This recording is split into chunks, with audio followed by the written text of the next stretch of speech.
Hello, welcome to our first session on this channel. What is Medicine channel?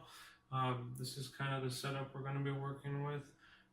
Projector, projecting it, PowerPoint. Going to go through the PowerPoint on a whiteboard where I can draw some pictures and kind of illustrate things as I go. So this lecture's today's lecture's on gout. We're going to go through what is it, what's going on in the body, what are the typical treatments, who gets it, so on and so forth. Okay, so what is gout? If you ask anybody, they're going to tell you gout is when your toe swells up, turns red, hurts when you walk, have to walk with a little bit of a limp. Um, this is true. So what really happens in gout is kind of what is the point of this presentation. Gout starts with a toxin. Toxin levels go up, um, uh, and as they increase, eventually they form crystals. When the crystals are formed, you have a white blood cell reaction. White blood cells treat the crystals somewhat similar to the way they treat bacteria, and as a result, you get an inflammatory response, which results in redness, swelling, and pain. Okay, and that's where you get your redness, swelling, and pain. Now, what did I just say in English? So, since that is all complex medical jargon. Okay, start with the simple. You have the toxin, uric acid.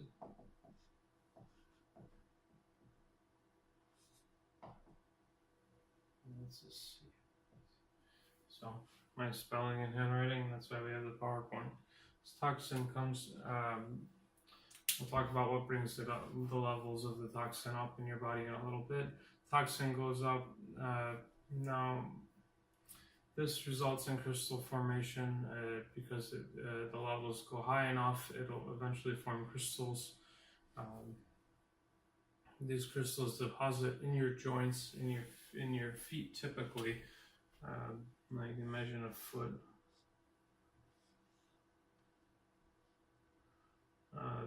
Typically it'll be right on your big toe, right in the joint of your big toe. Why? I'll go into it in a little bit more depth in the next couple of slides. So you have this redness, swelling, and pain. That's the kind of the immediate thing that happens. What happens long term? Long term, you can get deposits in your skin. You can get kidney stones, and it can damage your bones because it is actually in the joint space. The kidney stones, they'll be seen on the microscope first. This is what the picture I have here. They kind of look like little diamonds. If you can imagine that. When they send your urine out for testing, you can see the little diamonds and as far as kidney stones. If your levels are high enough, then those stones can actually become a full kidney stone, full size, meaning that it's large and causes you a lot of pain. But initially they are small. Okay, so let's start breaking this down. Toxin. Toxin is uric acid. Forms as crystals. Here we have a picture of the crystals. Now this is a picture under the microscope from the fluid in the joint. So your joint, if you can imagine, you have bones. Bones are, you have more than one obviously. If any part, bones are not flexible, so any part of your body that moves is separated by joints. Within a joint you have this synovial fluid. That's the name of the fluid, and it's like a little balloon that is in between two of your bones. So this is a bone, okay, and this is a bone. Two bones, synovial fluid.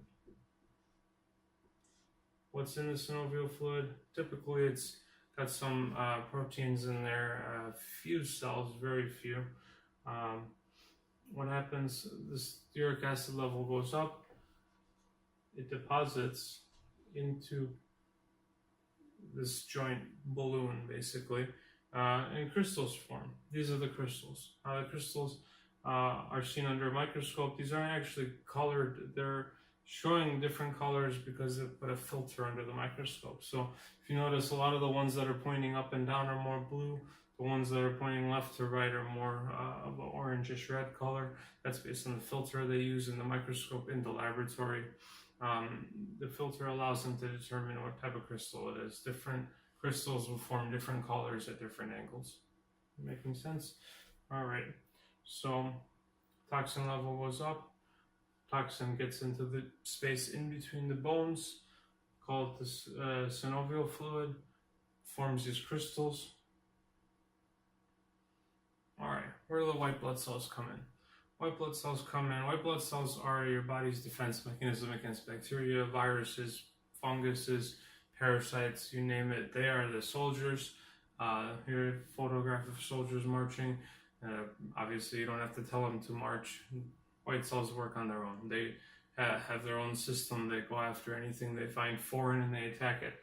Crystals are not a normal thing to have in your body, so they treat it somewhat similar to bacteria. They go and they attack. So then you have the white blood cells, and they are also going in there. They're going because the uric acid is in there. Uric acid has formed crystals. Crystals are foreign. White blood cells go in. Okay? White blood cells going in, causing a typical reaction of what they get whenever they are involved in fighting off an infection. So if you ever had an infection like a skin infection, you'll see it's red, it's swollen. If you have a throat infection, your throat's swollen. You can't really see it's red, but your doctor will see it's red on the inside, and it hurts. Infections in your arm hurt, infections anywhere. Why? Those are all results of signaling from the white blood cells. So the other pictures I have here, white blood cells aren't actually white. If you look at them under the microscope, they're clear, just like red blood cells have a little bit of red color to them, but white blood cells are almost essentially clear. Pictures show them as white. The reason they're typically called white blood cells is if you take a tube of your blood and you let it sit and separate, all the red cells would sit all the way at the bottom. You form this layer down at the bottom called the Pax cell layer. Then you have a second layer above it, and it's a white layer, and that is sitting above the red blood cells, but below the liquid layer, which is at the very top. You have this liquid layer. This is called the Buffy coat. It is white, so that's part of the reason the term white blood cells. But they don't actually have color. Red cells have the color. We have to color the white blood cells in the lab to give them color. Kind of a fun little tidbit. So, white blood cells come in, uric acid crystals are in the joint already. You have this war. Now, you can see there's, so these are the circle white blood cells. Now here we have a stain. They've been colored by our laboratories. The laboratory that produced this image. Now there is a white cell here. You can see it's almost entirely engulfed with crystals. Some of the other cells are entirely engulfed with crystals. This type of white blood cell is called a neutrophil. One of the ways it works is it swallows the organism or what it thinks is bacteria or fungus, and it can try to swallow it and then digest it, kind of like your stomach when you're eating something. The white cell works kind of similar. It's not exactly the same. There are other cells that specialize in entirely ingesting, but in this example, the white cells are ingesting the crystals, so you have intracellular crystals, and sometimes the crystals are quite a bit longer than the white cells, so you get this kind of oblong shape where it kind of looks like the crystal's piercing the white cell. And so you have this reaction. All these white cells coming into the joint, they don't belong there. They're foreigners. They go in, they are going in because of the crystals, but as a result of them going in, they're releasing these signals that signal your body to swell up, to tell your brain that there's pain there, and to change the color of the joint to red. That's your typical inflammatory response that'll occur with any time the white blood cells are attacking something. So you have this crystal formation causing all of this chaos. So, redness, swelling, and pain. Now let's talk a little bit more about this toxin. Why does the toxin level go up? Well, the toxin level goes up for a number of reasons. And my analogy for this is a pot. So, pot has a hole in it. If you can imagine, this pot is full of toxin. Pot represents your body. It's full of toxin. You're constantly taking this toxin in. It's a byproduct of foods you eat, alcohol you drink. One of the byproducts is this toxin, but it's also leaving. As the same amount comes in and leaves, the level stays the same, right? All right. Now, what happens if you pour a lot more in and then you stop removing it? Stop removing it. For example, if you plug up this pot and you pour a lot more in, as in you start drinking more, eating more meats, or as in you're not able to excrete it as fast. We'll talk a little bit more about ways in which you're not able to excrete it. Then this toxin level is going to go up and pour outside of the pot, kind of like this cup. It's overflowing. That's how you get the elevated levels of uric acid.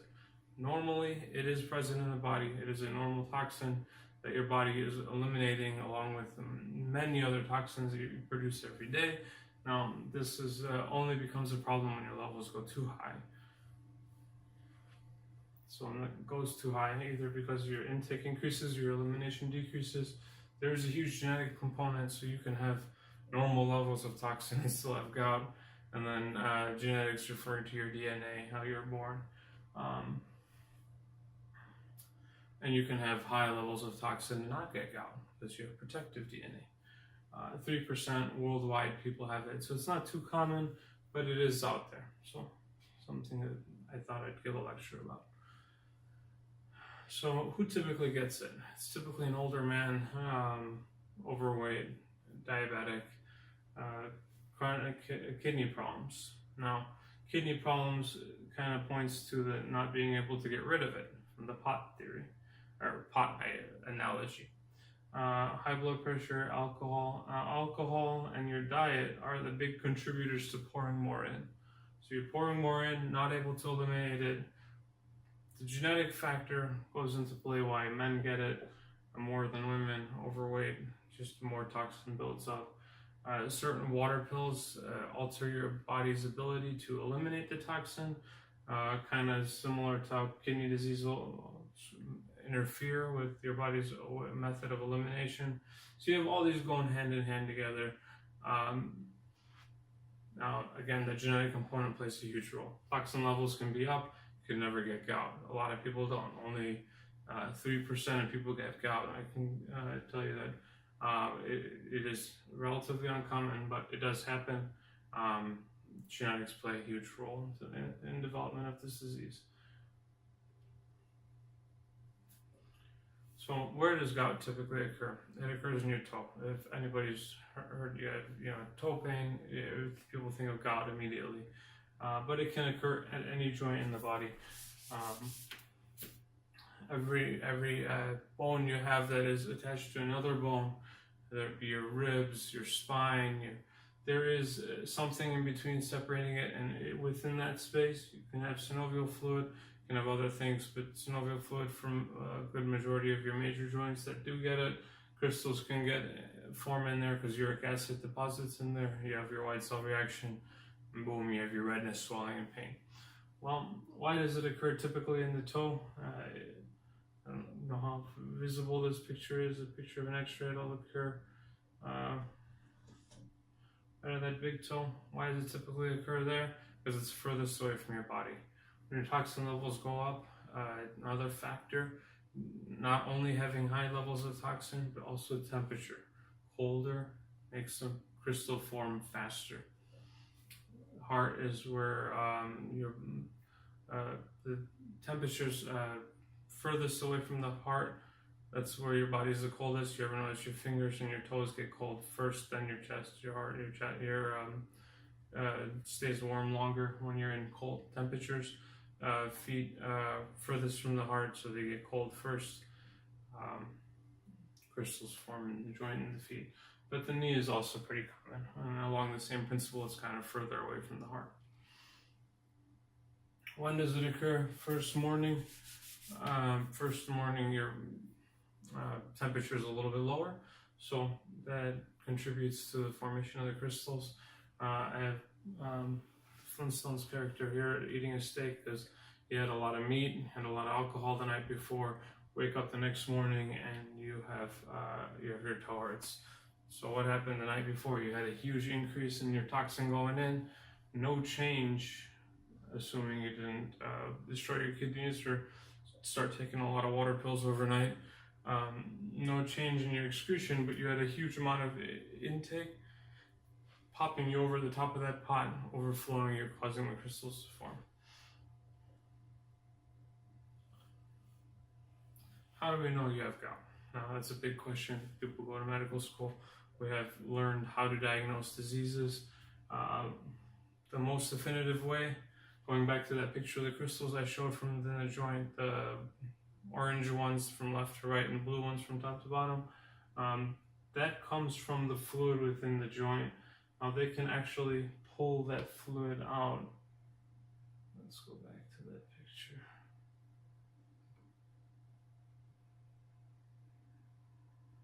So this is a picture, this is a fluid from within this joint. They use a very, very tiny needle. They can go in the joint, pull the fluid out. That's the best way to know you have gout. Now, does the doctor always do that? It's not entirely necessary. If they have a confidence you've had gout in the past or you have a lot of risk factors, that's up to the doctor's discretion.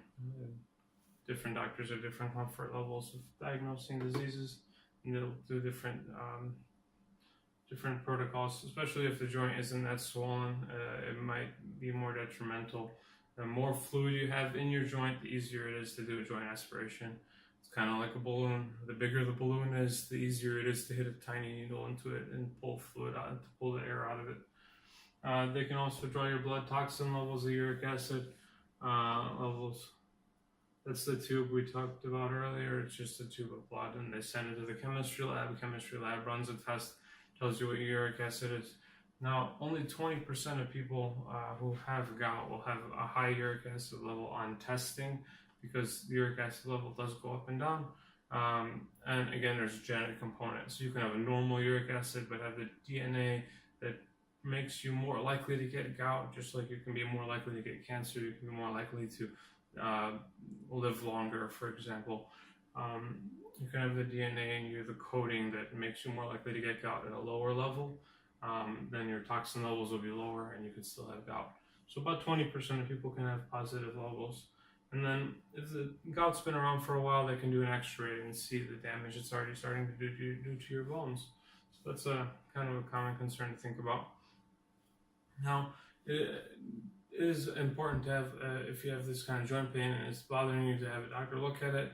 Other things it could be pseudo-gout, and pseudo-gout's, well, it's considerably different. It's a calcium crystal as opposed to a uric acid crystal, different causative factors. And actually, so your gout crystals look like long needles. Like that. The calcium, they're called calcium pyrophosphate, and pseudo-gout, they look like little chicken nuggets. Maybe I'll do a video on that. But they look like little chicken nuggets, and they can also appear inside of the white blood cells that we saw in the synovial fluid image a few slides prior. But they have to differentiate between them. It could be an arthritic reaction, or it could be an infection of the joint of your skin. Now, if you have an infection, you need antibiotics.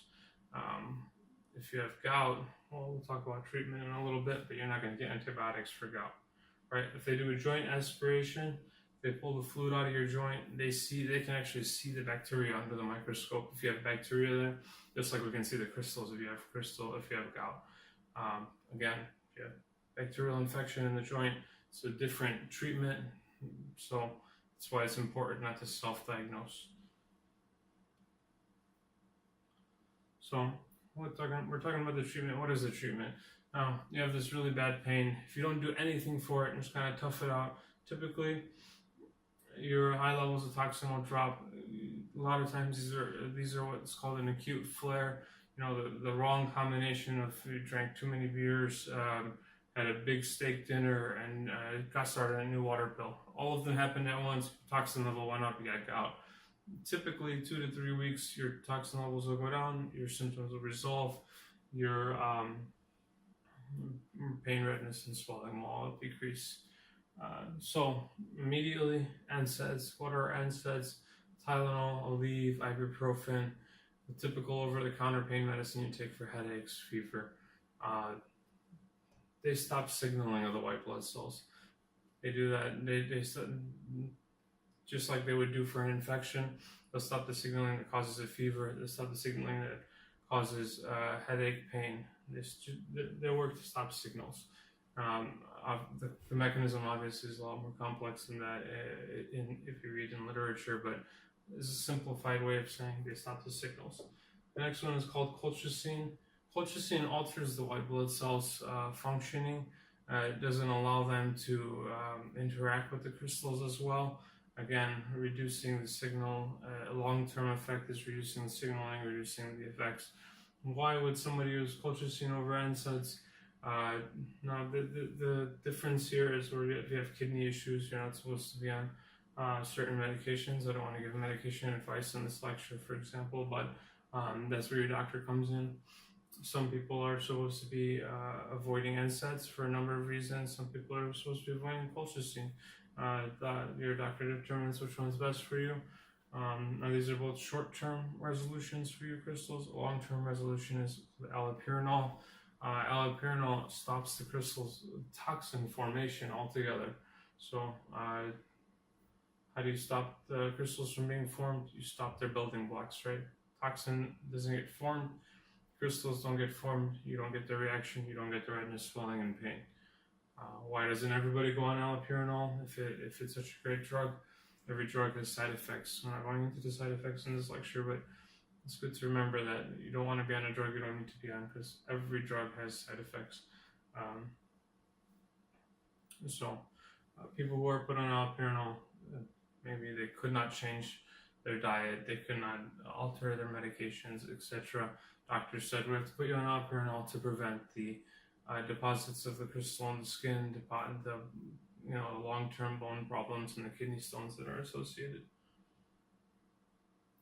And that concludes our presentation today.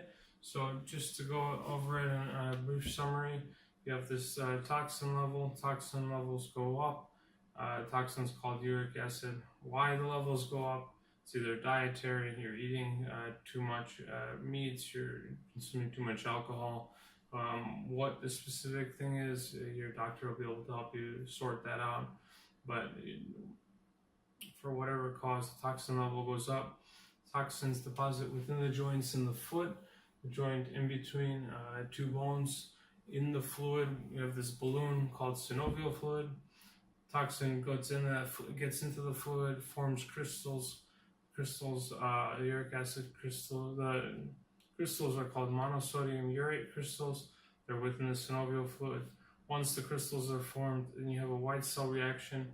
White cells are the soldiers. They fight off the bacteria. They rush in there. And they treat the crystals like bacteria and attack, and subsequently release signals that cause the redness, swelling, and pain. If left alone, your levels will, your crystals will eventually dissolve. It'll take about 2 to 3 weeks, and you won't have any long-term. Typically, won't have long-term sequelae. But this is where your doctor comes in. They can determine if you're still at risk for having repeat effects, repeat gouty crystal formation.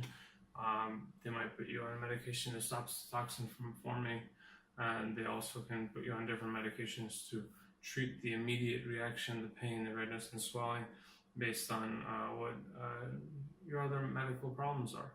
So, in summary,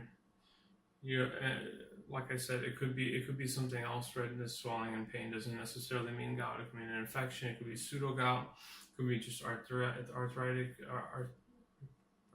changes due to arthritis. That's something where your doctor will be able to figure out. So something like this is relatively important not to self-diagnose and self-treat unless you have medical background and training. Hope this video was educational. Feel free to subscribe. Next video will be on kidney stones.